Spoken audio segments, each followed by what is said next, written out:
Venkateswara gold తాకట్టులో ఉన్న మీ బంగారాన్ని విడిపించి కొనబడును.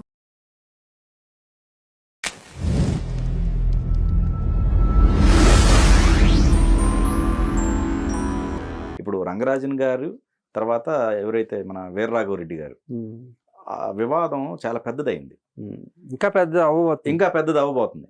సో దానికి ఒక చెక్ పాయింట్ పెట్టి వాళ్ళిద్దరిని, అంటే ఇప్పుడు హిందుత్వం మీద వ్యతిరేకత క్రియేట్ కాకూడదు అనే ఉద్దేశంతో మీరు ఒక అడుగు ముందుకు వేస్తున్నట్టుగా తెలిసింది.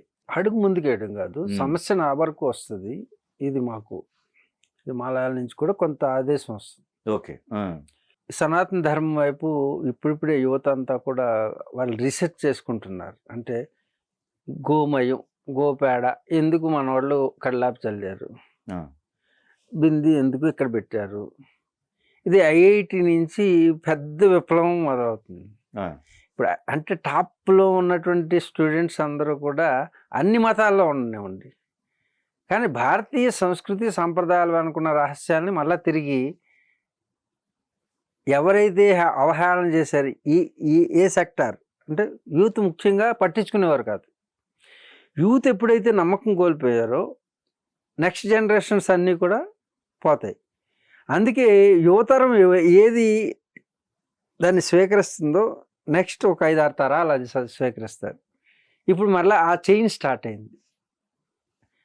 ఏది సనాతన ధర్మం వైపు బొట్టు, కట్టు, చీర, లుంగి, పంచి, పిలక. ఇప్పుడు రేపు రాబోయే రోజుల్లో యువత అంతా పిలకలు, పంచెలు కట్టుకుంటారు. మీరు రాసేసుకోండి, మీరు ఈరోజు చెప్తున్నాను కదా, అందరూ పిలకలు, అందరూ అమ్మాయిలు అందరూ చీరలు కట్టుకుంటారు. పావుడ మన యొక్క ఇవన్నీ, ఎందుకంటే సైకిల్ పూర్తయిపోతుంది. వీళ్ళు రేపు రాబోయే ప్రపంచానికి మొట్టమొదటి వాళ్ళు అనమాట, ఫస్ట్ జనరేషన్. ఓకే, మనం లాస్ట్ జనరేషన్ అవుతాం. ఓకే, అంచేత వాళ్ళందరూ మొట్టమొదట సనాతన ధర్మం ఎలా ఉందో అదంతా చూపిస్తారు మనకి. మళ్ళా గుడిసెలు, తాటాకుతో పందిర్లు, మడ్ హౌసెస్ కాస్ట్లీ అవుతాయి ఇవి. చూడండి, మనకి పూరి గుడిసె అనేవారు. ఆ పూరి గుడిసె ఇప్పుడు పూరి గుడిసె అంటే ఇలా రౌండ్గా ఉండి చుట్టూ గుడిసె కింద వరకు ఇలా ఉండి ఆ దూరి ఆ లోపల కాపురం చేసి, చుట్టూ గుడిసె is a cone. Cone is the highest power grabber అనమాట. ఏంటి చుట్టూ గుడిసె యూనివర్సల్ పవర్ని తీసుకొచ్చి న్యాచురల్గా ఉన్నటువంటి ఈ కమల ఏవి ఉన్నాయి, తాటాకులు, అక్కడ ఉన్నటువంటి నేచర్, ఎక్కడ నేచర్ ఉందో ఆ నేచర్లో ఉన్నటువంటివి ఉపయోగిస్తాం. అంటే ఆ ఏరియాలో ఆ చెట్టు ఎందుకు మొలిసింది అనుకుంటున్నారు? అది ఈ ప్లానెటరీ యాక్షన్కి ఈ ఉన్నటువంటి అనుకూల వాతావరణం ఉంది కాబట్టి ఆ చెట్టు వచ్చింది. కాబట్టి ఆ ఏరియాలో ఆ చెట్టుకు సంబంధించినటువంటి వైబ్రేషను, ఫ్రీక్వెన్సీ ఉంటుంది కాబట్టి అక్కడ ఆ పంట పండుతుంది. ఆ పంట పండినటువంటి చెట్లతోటే అక్కడ ఒక ఆవాసం ఏర్పాటు చేసుకుంటే ఫ్రీక్వెన్సీకి ఈజీగా ఉండి శరీరంలో ఎలాంటి రోగం ఉండదు. కానీ మీ సంకల్పం మంచిదే, కానీ వాళ్ళు ఆ స్థితిలోకి వస్తారా వాళ్ళిద్దరు అంటే చెప్పేవాళ్ళు ముందుగా నాకు ఆ నమ్మకం ఉంటుంది. ఎందుకంటే మీ సంకల్పం మంచిదా, ఎందుకంటే పైనుంచి మాకు ఒక వచ్చిందంటే అది ఎవరైనా ఈవెన్ నక్సలైట్ అయినా వెళ్ళిపోతాను నేను. Okay, okay. మీరు అక్కడ అనంతనాగ్లో లద్దాఖ్లో ఆ ప్రాంతాలన్నీ టెర్రస్ట్లు ఉండేటువంటివి. కానీ ఎన్నోసార్లు నేను ప్రయాణం చేశాను.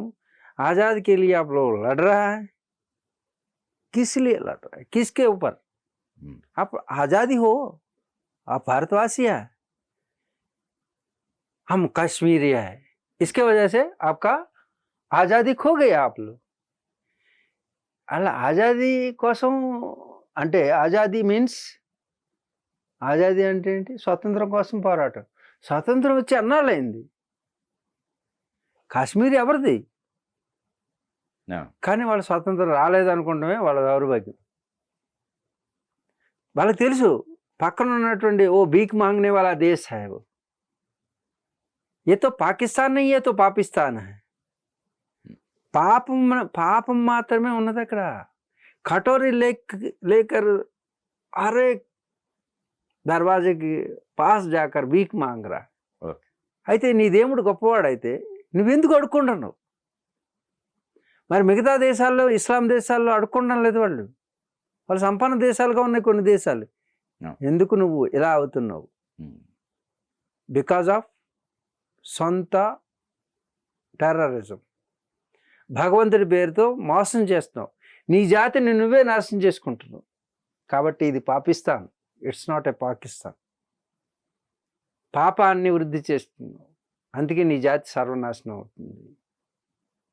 కాబట్టి పాపం ఎక్కడైతే వృద్ధి, భగవంతుడి పేరుతో, భగవంతుడు ఎవడైనా, అల్లా అయినా, యెహోవా అయినా, ఎవరి పేరైనా చెప్పండి, భగవాన్ అంటే, భగవహ అంటే పూర్ణత్వం, వాన్ అంటే చెందినవాడు, పూర్ణుడైనటువంటి వాడు.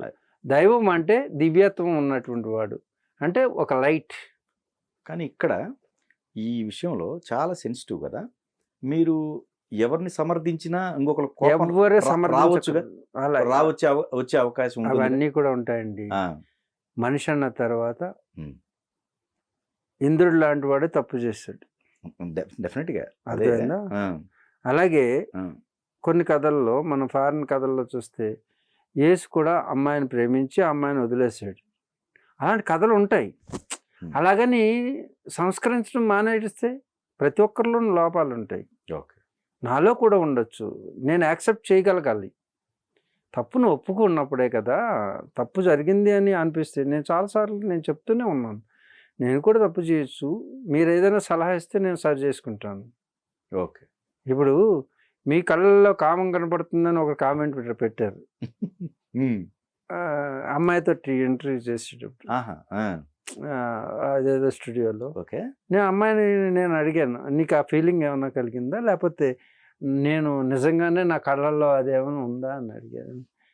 సరి చేసుకుంటానమ్మా, నీకు ఒకవేళ అనిపిస్తే, అవతల వాడికి అనిపించినప్పుడు నీవు దాని విక్టిమ్ నువ్వే కదా. రైట్. అవును, నువ్వే కదా అడిగారు.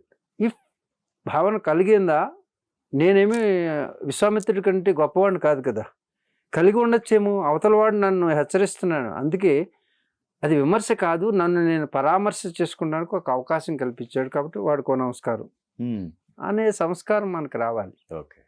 అది అవతల వ్యక్తి గొప్పవాడా, యువతల వ్యక్తి చిన్నవాడా కాదు, ఇద్దరిలో లోపం ఎక్కడుంది. అంతేగాని ఒక పక్షాన్ని చేరిపోయి అతనిదే రైటు, అతనిదే రైటు, అతనిదే రైటు అంటే రైట్ అయిపోతుందా? చేసిన తప్పు, అతను తప్పు చేశాడంటలే నేను. ఒకవేళ తప్పు చేసుంటే అది ఎలా, నేను అందుకే Day 1లో చెప్పాను. ఏమని చెప్పాను? either రంగరాజన్ ఆర్ ఈ ఏమిరెడ్డి, వీర రాఘవరెడ్డి, వీరిద్దరూ కూడా సనాతన ధర్మం కోసమే పోటాడుతున్నారు. అవును, వాళ్ళ వెర్షన్ ఒకటే, లక్ష్యం ఒకటే. రైట్. కానీ విభేదం ఎక్కడ వచ్చింది, ఎందుకు వచ్చింది అనేది, కులం గోత్రాల మీద వెళ్తున్నాడు, కులాల మీద వెళ్ళడం ఎంతో, గోత్రాల మీద వెళ్ళడం కూడా అంతే తప్పున్నాడు. అది నిర్ణయించాల్సింది మీరు కాదు. ఆగమశాస్త్ర పండితులు అయినటువంటి వాళ్ళు ఇద్దరిని కూర్చోబెట్టి ఎక్కడ లోపం వచ్చిందో ముందు పెద్దలు నిర్ణయిస్తారు. అప్పుడు ఎవరిది దోషం ఉన్నదో, ఎవరిది తప్పు ఉన్నదో వాళ్ళని శిక్షిద్దాం, అప్పటి వరకు వేచి ఉండండి అని అప్పుడు చెప్పి నేను హిమాలయాలు వెళ్ళాను. ఓకే. అర్థమైందా?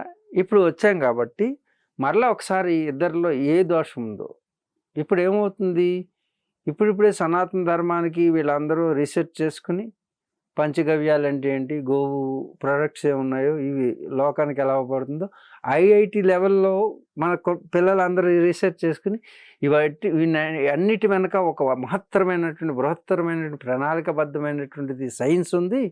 ఆ సైన్స్ని సెంటిమెంట్ రూపంలో అందిస్తే దేవుడు ఇవన్నీ రూపంలో ప్రతి ఒక్కడు చేస్తాడు. కళ్ళాప వేయమంటే ఎందుకు వేస్తాడు? కళ్ళాప వేస్తే భూమికి రేడియేషన్, యాంటీ రేడియేషన్ వస్తుంది.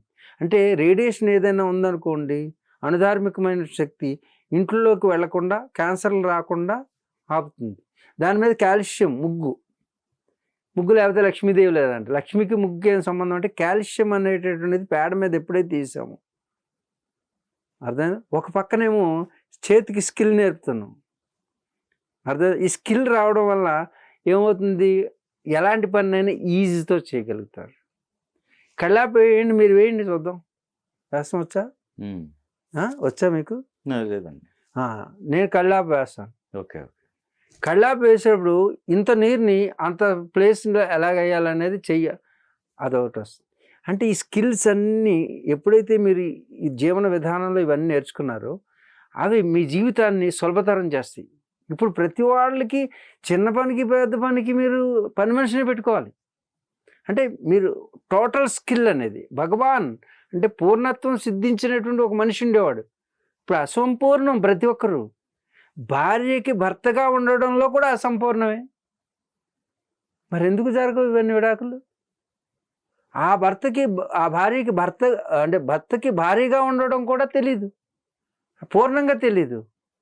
తెలుసు, ఏదో ఉద్రేకంగా తెలుసు, అంతేగాని అది ప్రమోషనల్గా లేదు, ఎమోషనల్గా ఉంది. ప్రతిదీ కూడా ఎమోషనల్గా అయిపోయింది. కాబట్టి జ్ఞానరాహిత్యం చెందడం చేత ప్రతి ఒక్కరిలో అసంతృప్తి ఉంది.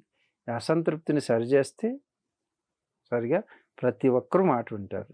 ఎవరిలో లోపం ఉందో వాడిని, ఇదిగో నాన్న నీలో నువ్వు పెద్దవాడిని అనుకుంటున్నావు కానీ పెద్దవాడు కాదు. ఎందుకంటే ఈ ఆలోచనలు ఉన్నప్పుడు నీ మీద ఒక నింద వచ్చిందంటే ఏదో కొంత నీ మీద లేకుండా నిప్పు లేనిదే పొగ రాదు. ఆ నిప్పు ఏంటి, ఆ పొగ ఏంటి, దాన్ని బయటకు తీసి ఇద్దరిని కూర్చోబెట్టి రచ్చకెక్కకండి. జరిగింది ఇద్దరిలోనూ ఫాల్ట్ ఉండొచ్చు. కాబట్టి నీ లోపాన్ని నువ్వు సరి చేసుకో, నీ లోపాన్ని నువ్వు సరి చేసుకో. ఒకవేళ అతనిలో లోపం ఉందనుకో, పెద్దవాడుగా నువ్వు సరిచేయి, నువ్వు చిన్నవాడుగా యాక్సెప్ట్ చేయి. ఒకవేళ ఇతనిలో లోపం ఉందనుకోండి, చిన్నవాడుగా నువ్వు రేపటి తరంగా ఇలాంటి తప్పు చేయకుండా నేర్చుకో అని ఇతనికి చెప్పి ఇక ఈ గొడవని మీడియాలో ఇప్పటివరకు చేసిన ఎంటర్టైన్మెంట్ చాలు, ఇక మీడియాలోకి రావద్దు అని చెప్పి ఎవరు ఒకరి మీద ఒకరు కేసులు పెట్టుకోవడం వల్ల ఏమవుతుందంటే సమయం వృధా అవుతుంది. లక్ష్యాలు చేరడంలో ఇతనికి కూడా కుండిపడతాడు. పైగా పబ్లిసిటీ ఎక్కువ అవడం వలన ఇతన్ని అలాగే చూస్తారు సమాజం. కాబట్టి ఇది లేకుండా మరలా మీ పనులు మీరు తపస్సు చేసుకుని మీ యొక్క సాధనని మీరు కొనసాగిస్తే మరలా తిరిగి వైభవం వస్తుంది అని చెప్పడం, వాళ్ళలో ఈ సమాజంలో వారి యొక్క పాత్రని మరింత మెరుగ్గా చేయడానికి మనం ఉపయోగపడితే చాలు.